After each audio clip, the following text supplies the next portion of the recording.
Right now, there is a push to honor a fallen Bowie State student with a huge scholarship in Maryland. Evan Koslof is live on campus with more details. Well, hey, Reese. Yeah, here's the bill that would create the scholarship. It's short and simple, just 2 pages. We're going to get into all the details, but first, let's give some background on that terrible night.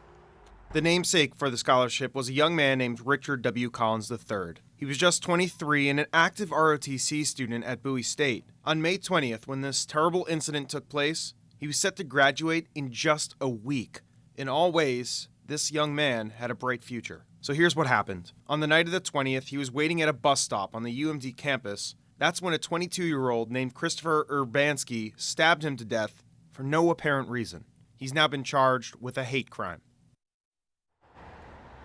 All right, so that brings us to today, almost a year later, and the community here is still grieving. They wanted to put those sort of terrible memories behind them and instead have a positive legacy, and that's where this bill comes into play. So let's talk about the scholarship by talking about some of the details.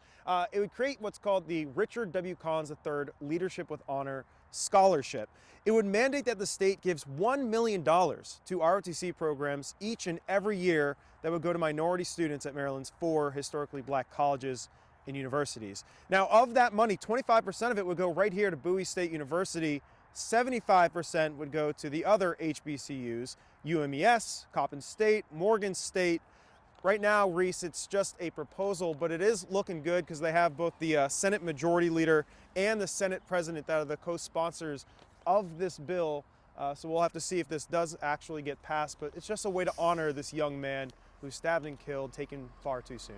All right, Reese, I'll send it back to you. All right, thank you so much, Evan. That's amazing. Anything they could do to raise awareness and support his family. Bowie State has actually opened up a separate fund to get money to Collins' family as well after his death.